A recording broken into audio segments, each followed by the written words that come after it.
Well, hi there. Welcome to the show. I have Eric Peters from Eric Peters Autos as my guest, as I do each week. And Eric, it's great to have you once again. I'll start with the customary pleasantries. How are you doing today?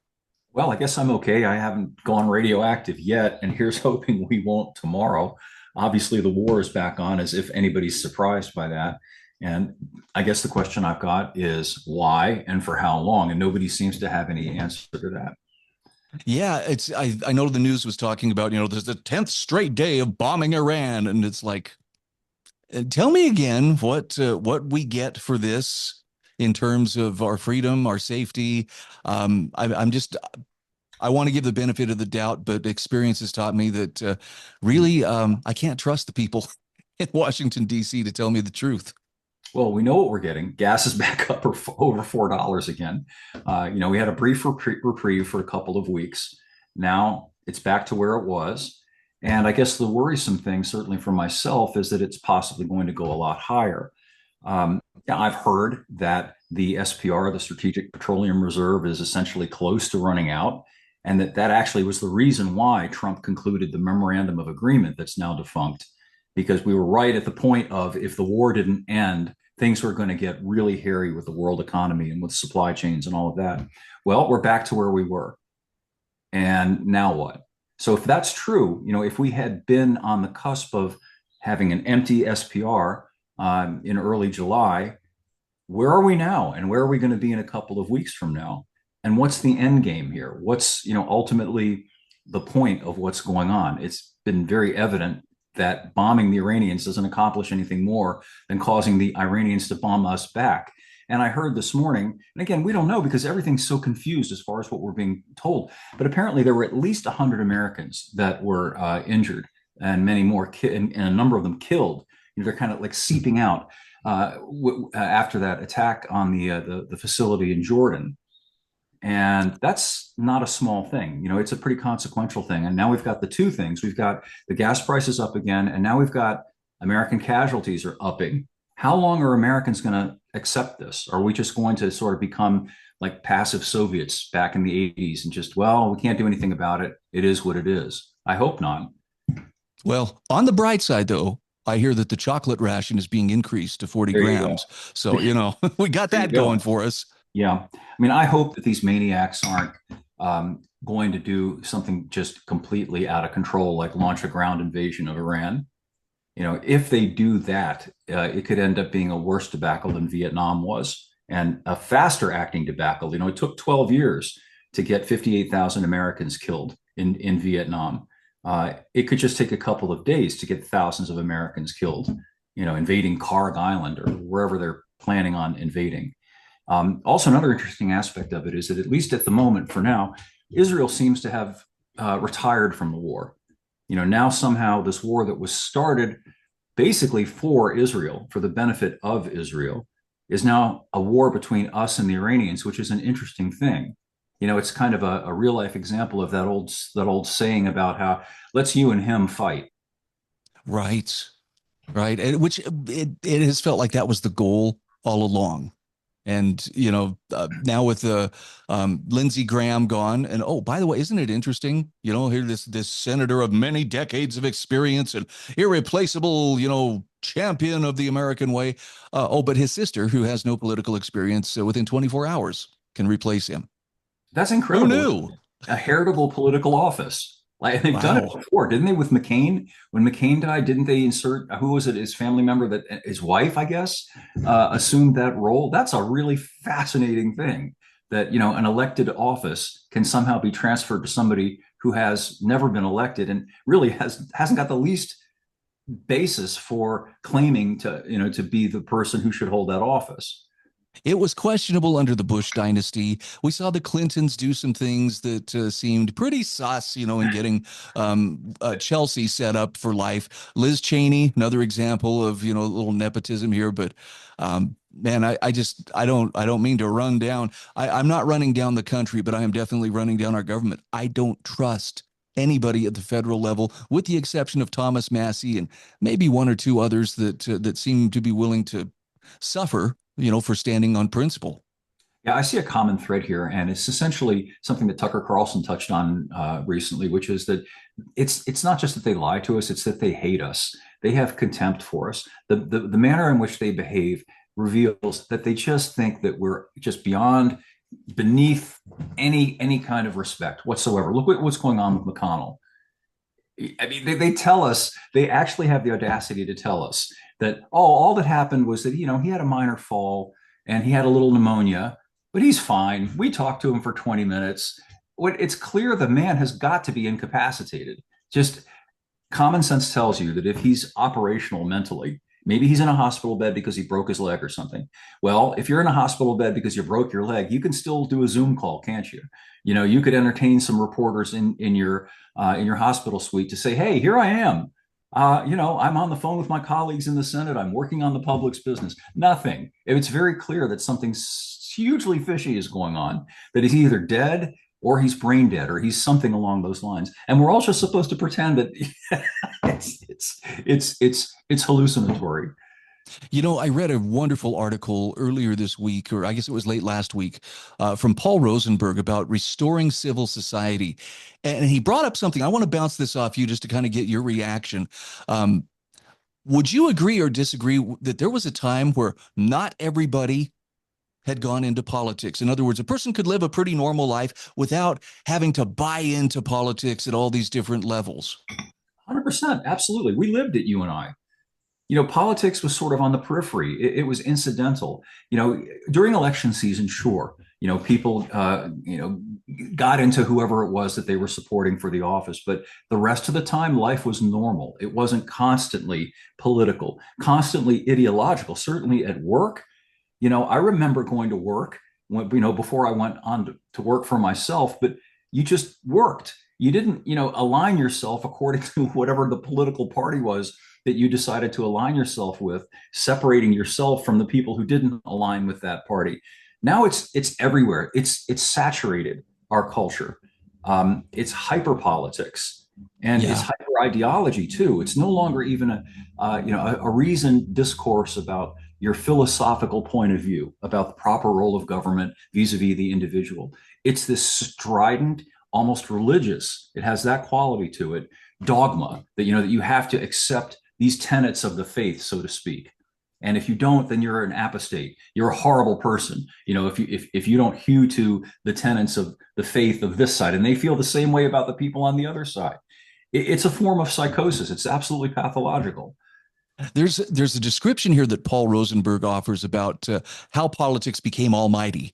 I mean, Christianity and religion has pretty much been displaced, but he Mhm. says, look, when everyone as a whole has gone into politics, we know what comes of it. He says it's a massive, arrogant political class that believes it has the right to govern every aspect of human life. And then you also have this atomized populace that fears everyone and everything and which recognizes no external point of reference. Yeah, that's very well said. And it's very true. Politics now saturates so much of our lives that it requires almost people pay attention to it. Every person is a potential threat. Everybody wants to get into politics. What percentage of the population now is either in politics or government to one degree or another? It's probably something Right. like half the population is in the government or in politics in some way. So, you create this awful feedback loop in which normal life has become kind of a quaint aberration, something, a relic of the past. It's almost like we're all becoming Amish in a way, you and me and the people who actually just kind of want to work and live our lives outside of politics. We're being pushed off into this kind of reservation like the Amish. There's a question that he poses here that I think really illustrates how civil society was basically sent to the back of the bus. And the question is this: who do you run to when trouble comes? Yeah. Because you and I are old enough to remember there was a time when civil society was still above politics, and that's when people would turn to their families, their friends, their neighbors. The community would rally when there was some kind of disaster or tragedy. But when politics overtook society, our trust was broken, and we were trained to run to the state for everything that troubled us. And of course the state fed us, fears, real and imagined, to keep us coming back, to them for solutions. I'll put that in air quotes, solutions, to whatever was keeping us up at night. Yeah, Albert J. Nock in his great work, Our Enemy, the State, touches on that at length.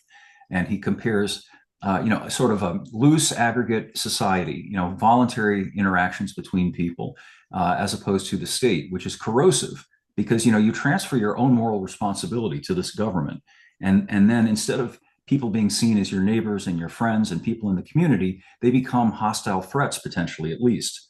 And this creates a kind of meanness in society. And you see this in every society that goes down this particular road: the suspiciousness, the distrust, the dislike, the automatic reflexive dislike of other people. It was characteristic of the Soviet Union, it was characteristic of East Germany. This is what you inevitably get, unfortunately, when you transfer what ought to be, the obligations of people to behave decently toward each other, to help one another when it's merited, and offload that to the state. And that's the beautiful illustration here, is the things that we used to do to help each other out now are discouraged, or in some cases legally forbidden. I can't remember the guy's name. Maybe you remember this guy down in Florida, elderly man, arrested multiple times for the crime of feeding the homeless. Yes. Yeah, I think there was You a know, woman who did the same thing. She was handing out sandwiches to people that she'd made, homeless people. And again, they arrested her because she was in violation of some ordinance having to do with food safety. yeah, but here's the good news. If you want to help restore civil society, it does not require electing the right person or passing the right legislation or this or that, policy or ordinance. Restoring civil society is as simple as helping an old person carry their groceries, taking an old man to lunch, or watching your neighbor's house when they're out of town. Little stuff like that are the building blocks of a civil society. And I put this out there again, hat tip to Paul Rosenberg for suggesting it. This is where you really start to reclaim that ground that has unfortunately been ceded to politics, and the politicians are trying to stand on and preen as if they're actually doing something. Sure, and some of this involves self-policing. Even on the relatively trivial level. For example, blaring loud, obnoxious music in a public area. Yeah. It's an incivility. To step back and think maybe other people aren't interested in listening to my noise, or talking loudly on your Bluetooth in a coffee shop where people are just trying to enjoy a cup of coffee, and they're really not interested in hearing what you have to say. And what ends up happening when people do these sorts of things, then the state comes in to correct the problem and applies a blunderbuss type solution to these things. Whereas if we would just learn to behave ourselves and not do these things, that wouldn't be necessary, or wouldn't be perceived as necessary. Yep, I'm with you. And self-governance is how can I put this?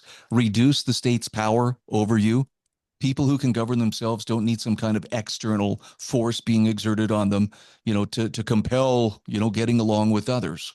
Absolutely. Absolutely. And it scales. At the time when we had a civilized society, by and large, most people didn't behave that way. They were courteous. They held the door. They were, they maintained a low voice in public. They didn't act obstreperously, and they just conducted themselves by and large in a way as to facilitate and ease interaction, not create animosity and hostility. And we've lost that now. You see it everywhere. You go out into a public space, people are rude and obnoxious. Get on an airplane, get on any place where the public gathers, and it's a hellscape if you're a civilized person. And I don't know how we recover civilization until people on the individual level start behaving in a civilized manner again. And I guess that's the key. And I think Albert J. Nock would agree with me on this one, his concept of one improved unit. If you are a source of benevolence, even if everybody around you is acting the jerk, you are still, raising the quality of life for anyone who happens to be in your presence. And, Absolutely. it may not seem like much, but I would argue that is a measurable way of improving the world without imposing or requiring everybody else to dance, to your tune. Another way is to acquire competence. To get into my little world of the car, learn how to drive. Yeah.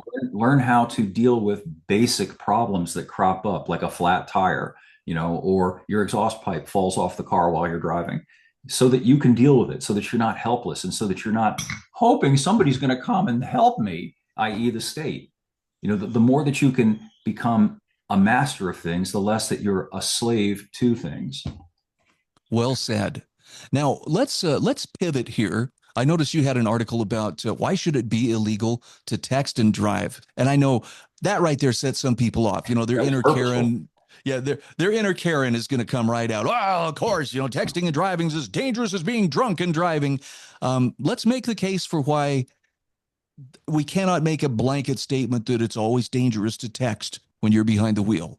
Well, because you can't make a blanket statement. This idea, the assertion of a risk, which may be valid, that there may be a risk, in my mind, does not rise to a sufficient warrant to treat it as an actuality.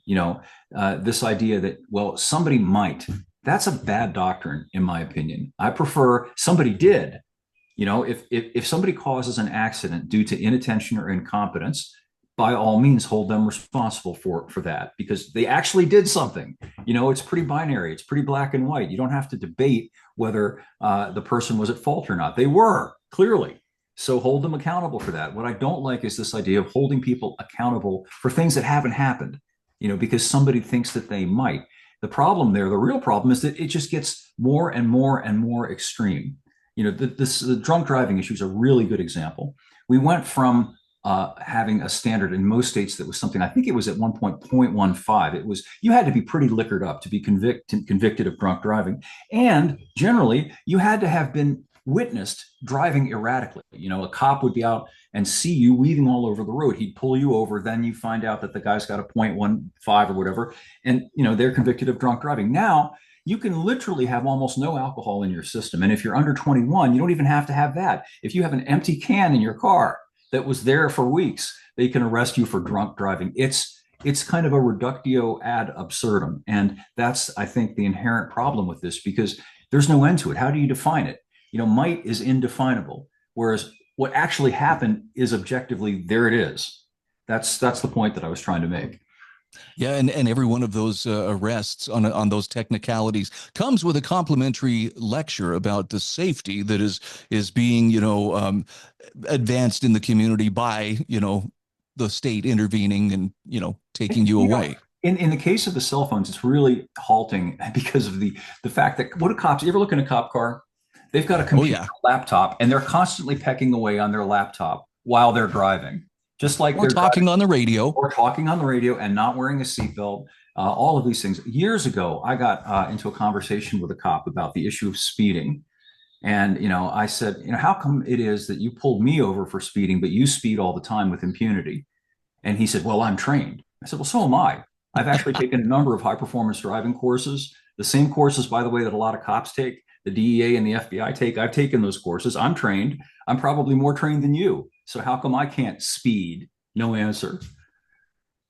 I asked that same question of a motorcycle cop in southern Utah, and the answer I got was, well, some people need to be sheepdogs, and that means we need to be able to do things that the sheep can't. Yeah. Needless to say, that didn't go over very well. Yeah. That's a really disturbing attitude to take, isn't it? Yeah, it pulls the mask off, and it shows that we have I guess you would call it a law enforcement superiority complex going on there. That we get to break the law, we can park wherever we want because we're here just to protect you, stupid sheep who don't know any better.